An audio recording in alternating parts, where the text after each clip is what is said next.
السلام عليكم جميعا، عاملين ايه؟ ان شاء الله يا رب تكونوا بخير. صباح الخير وصباح يوم جديد. هنقضي يومنا النهارده ان شاء الله مع بعض. الفيديو ده مشتريات لحاجات كتيره كده كان نفسي اجيبها كالعاده. وقبل كل رمضان السنين اللي فاتت كنا بنعمل حصاله رمضان عشان نجيب الحاجات، بس السنه دي زي ما قلت لكم قبل كده الوضع مختلف بسبب غلاء الاسعار، اللي هو مش غلاء عادي او مبرر او مقبول، لا هو غلاء مش طبيعي. يعني انت بتشتري الحاجه النهارده بسعر، بتصحي بكره تلاقيها بسعر تاني خالص.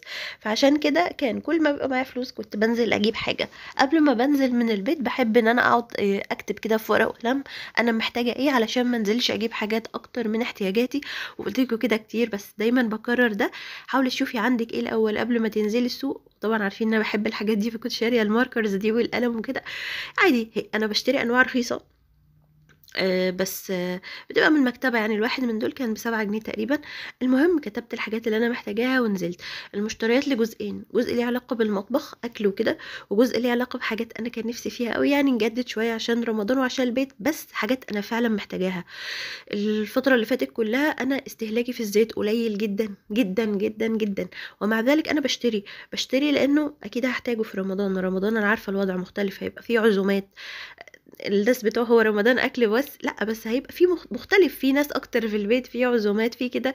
فطبيعي ان انا هيبقى استهلاكي من الزيت كتير. قلت اجيب زيت مختلف المره دي، جبت كريستال نوع كويس. انا كنت جايباه من المنفذ اللي هو بتاع الجيش. معرفش الاسعار زي بره ولا لا، بس انا كنت جايبه ده. بصوا الاسعار اللي هقولها في الفيديو ده ملهاش اي 30 لازمه، عشان انا شاريه الحاجات تقريبا من 10 ايام، والاسعار من 10 ايام غير الاسعار دلوقتي خالص. دول كانوا 175. كان 2 لتر الا ربع ب175 جنيه، سعره دلوقتي مختلف تماما. وقلت بما ان لسه كان في الوقت ده تقريبا حوالي شهر وايه، شهر ونص او حاجه، او شهر و10 ايام مش عارفه على رمضان. فانا عايزه اشتري حاجات تقضي الغرض، لان في رمضان اكيد هنجيب لحوم بلدي باذن الله. فانا بما اني باكل ببقى محتاجه يعني بروتين وكده، زي ما فهمتكم نظام الغذائي بتاعي. فقلت اجيب صدور فراخ، وسعرها لحد دلوقتي مش فاهماه، يعني مش فاهماه. الطبق ده 800 جرام كان ب45 جنيه، لدرجه اني شكيت انه قايل لي السعر غلط، بس هو عاطيني فاتوره فمش عارفه ازاي. طبعا برضو سعرها دلوقتي مختلف. الفراخ دي يا اما تحطيها مجمده زي ما هي في الفريزر، يا اما لو مش عايزه تفرزيها خلاص تسيبيها بقى في التلاجة من تحت. انا سبتها، بس حطيت طبق في الفريزر وطبق في التلاجة من تحت، بس طالما اتفك تجميدها ما ينفعش اجمدها تاني. بتبلها، يعني بتبل الطبق بتاع الصدور وبسيبه في علبة تلاجة محكمة الغلق تكون ازاز، وبسيبه مثلا اسبوع في الحافظ بتاع الطعام في الشتاء اللي احنا فيه ده.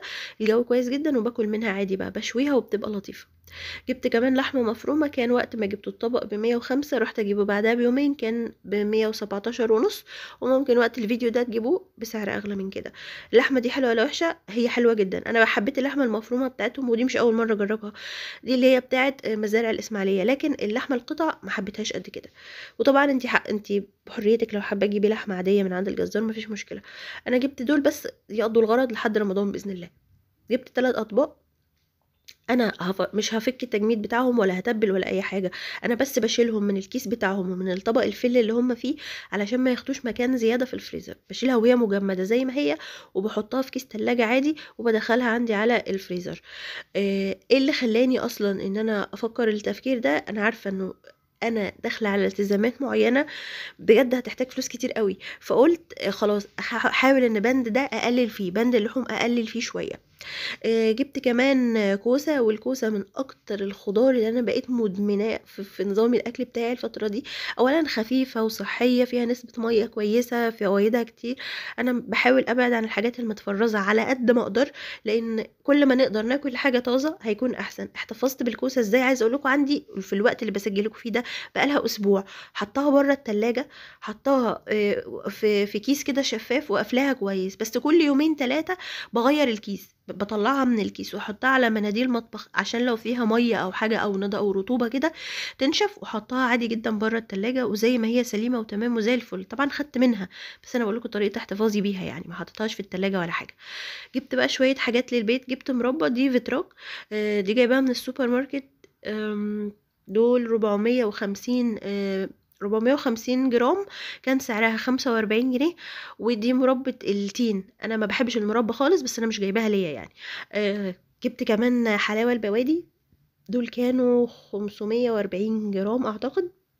سعرها وقت ما جبتها كان 85 جنيه، دلوقتي هتلاقوها اغلى. انا ما الحاجات دي انا جايباها بس انا ما فتحتهاش، لان انا عشان انا مش باكل المربى ولا الحلاوه، فالحاجات دي هتقعد عندي كتير. جبت كمان علبه تونه، بقيت كل لما انزل كده اجيب علبه صغيره. يعني التونه بتنفع في ايه؟ كيوم كده مفيش فيه طبيخ، عايزه وجبه سريعه يكون فيها بروتين وحاجه سهله كده، فدي كان سعرها اعتقد 55 جنيه. اسعار التونه بقت غاليه جدا جدا، 55 عشان ده الحجم الصغير، الحجم الكبير معدي. جبت بقى لا اليانسون والنعناع بتاع رويال. بحاول على قد ما اقدر ابعد عن الحاجات المقاطعه، لو في حاجه من الحاجات اللي انا جايباها مقاطعه نبهوني، وفي حاجه انا لاحظت بعد ما جبتها ان هي مقاطعه. الاسعار مش فاكره، اسعار الاعشاب دي مش فاكره. جبت كمان وهي دي بقى الحاجه اللي انا اعتقد نسبه كبيره جدا ان ليبتون مقاطعه فمحدش يجيبه. جبت انا جايبه الاتنين على انهم شاي اخضر، بس اللي في السوبر ماركت اتلخبط وحط لي نعناع. ف مش عارفه بصراحه الاسعار ايه، واعتقد ان هما مقاطعه ان شاء الله مش هيجيبوا تاني. وما تنسوش تدعوا لاهلنا في غزه وفي فلسطين وفي السودان وفي اليمن، ربنا يرحمنا جميعا برحمته الواسعه. المهم، جبت كمان مكرونه لازانيا الملكه، سعرها كان 35 جنيه. باخد بالي طبعا من تاريخ الصلاحيه، لان الحاجه انا ببقى جايباها مثلا ومش هعملها دلوقتي، هعملها كمان شهر كمان شهر ونص. قلت انوع او اغير، يعني من زمان جدا جدا من سنين ما جبتش اللازانيا.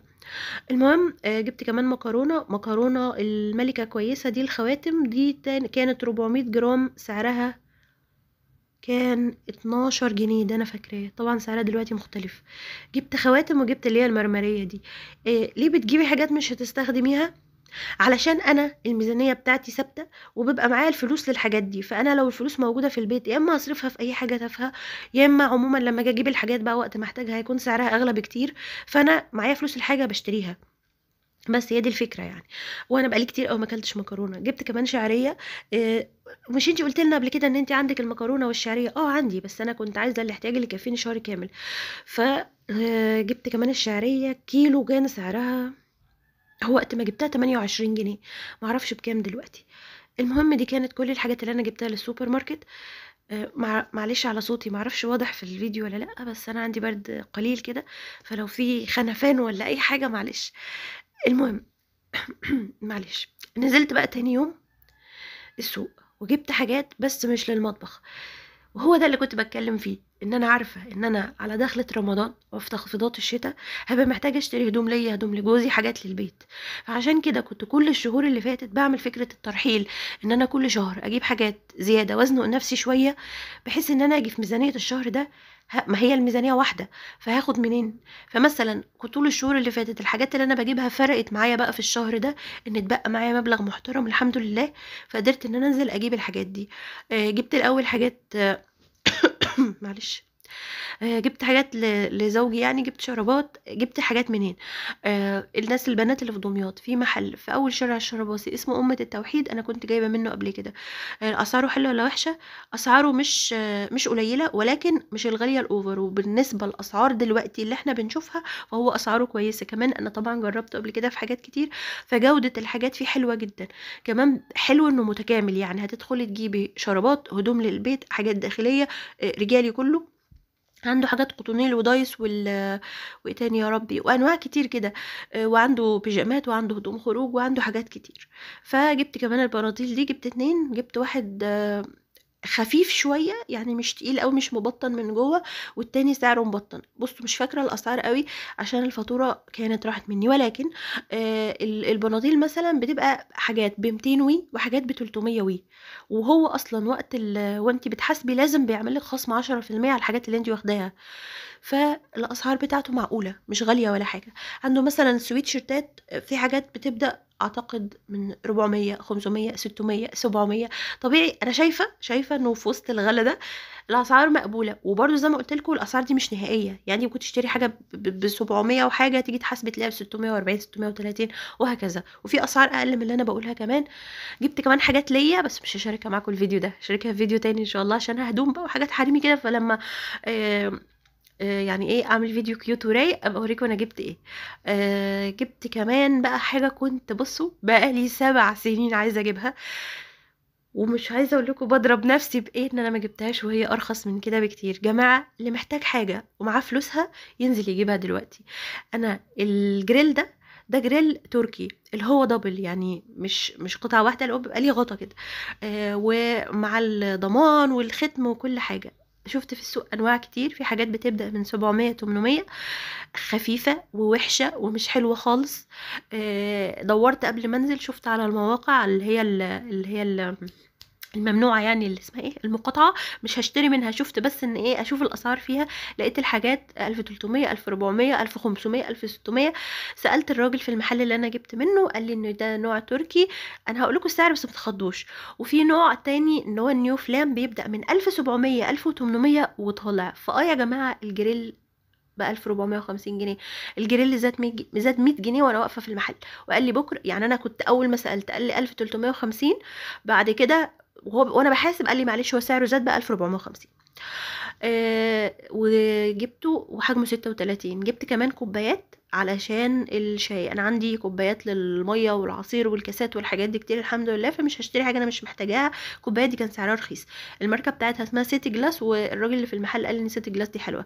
سعرها كان 35 جنيه او 45 جنيه، رخيصه جدا.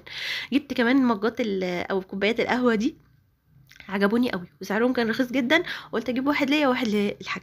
ف انا هاخد ده وادي التاني بقى ايه لزوجي العزيز. فبس عشان تغيير كده بصراحه. هل الحاجات دي ضروريه قوي قوي؟ يعني ضروري كنت محتاجه مجات قهوه؟ بصراحه لا. بس انا حسيت انه ايه، وانا ماشيه كنت بفكر اجيب زينه لرمضان، تمام. فحسيت ان انا مش جو زينه، انا مش بحبها. يعني انا عندي اصلا حاجات، فقلت لا اجيب حاجات كده ايه تفاريح كده. وقلت كمان اجيب التمريه دي، هي مش تمريه، هي اصلا بتاعه سكر، تمام، اللي بتحط فيها السكر. وللاسف ما لقيتش اتنين شكل بعض، وبرده سعرها كان رخيص، كانت الواحده ب25 جنيه. منين؟ من واحد كده ربنا يرزقه. البنات برضو اللي في دمياط عارفين عمر افندي، بعد زيزو بتاع الكشري، تمشي لقدام شويه هتلاقي واحد فارش كده على الارض، مش محل ولا حاجه.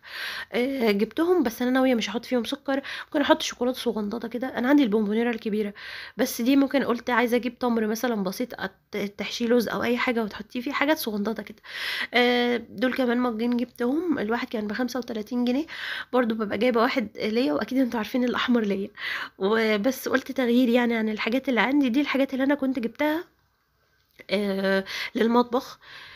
الاسعار حلوه ولا لا؟ الاسعار في السوق مرعبه بجد. سيبكم من الحاجات اللي هي الفرداني ام 25 و35 دي، لا انا بتكلم عن الاسعار اللي هي في المحلات بقى، مرعبه والله. مش عارفه ايه ده، بس الحمد لله الحمد لله على كل حال. جبت كمان ب20 جنيه ذره الفشار من عند الجمل اللي في الشرابوسي. جبت كمان دي كنت ناسيها خالص. جبت كنكه الستانلس دي. اسعار الستانلس مش طبيعيه. انا سالت على حله، كنت عايزه اجيب حله صغيره، الحله التيفال اصغر حجم، اصغر حجم اللي هو ايه يعني اصغر من البراد بتاعي، ب700 وطالع، يعني 700 800 900 كده، والجرانيت شرحه. جبت الكنكه دي استانلس ومختومه و18 على 10 وكل حاجه، بس سعرها غالي قوي ب 145 جنيه. هي حجمها صغير اصغر ما انتم شايفينه. جبت البوله دي. معلش يا ولاد عندي برد استحملوني. دي ب20 جنيه. فاكرين زمان ايام ما كنا بنشتري البلاستيكات ب7.5 و10 جنيه؟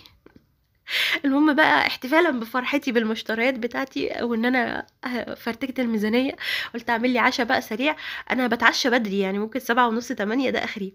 كنت بتفرج على فيديو منة حبيبه قلبي بحبها قوي. منة صاحبة القناة كوني متألقة كل يوم. سبحان الله، يعني ربنا بيألف القلوب. أنا لا أعرفها ولا هي تعرفني، بس أنا بحبها جدا. فالمهم اتعشيت عشاء صحي وخفيف. هتقولي هو الاكل ده بيشبعك؟ ايوه يا ولاد بيشبعني الحمد لله. ببقى شاربه كوبايه ميه محترمه قبل الاكل، وبعد الاكل بقى بشرب حاجات سخنه، ينسون، نعناع، شاي اخضر، لحد ما انام. كاكاو ساده من غير لبن ولا سكر. وحتى الصوص اللي انا عاملاه دي لبنه، مش صوص ولا مايونيز ولا كاتشب ولا اي حاجه، لبنه وعليها معلقه هريسه شطه وبس كده. والخضار سوتيه متشوح في معلقه زبده صغيره جدا، مشروم وكوسه. وزي ما قلت لكم الكوسه بقت رفيق كفاحي. وحتى بتاع الكفته كفته صحيه جدا من غير اي دهون. وبس كده، ده كان الفيديو بتاعي النهارده. استنوا قريب فيديو جديد، وسلام.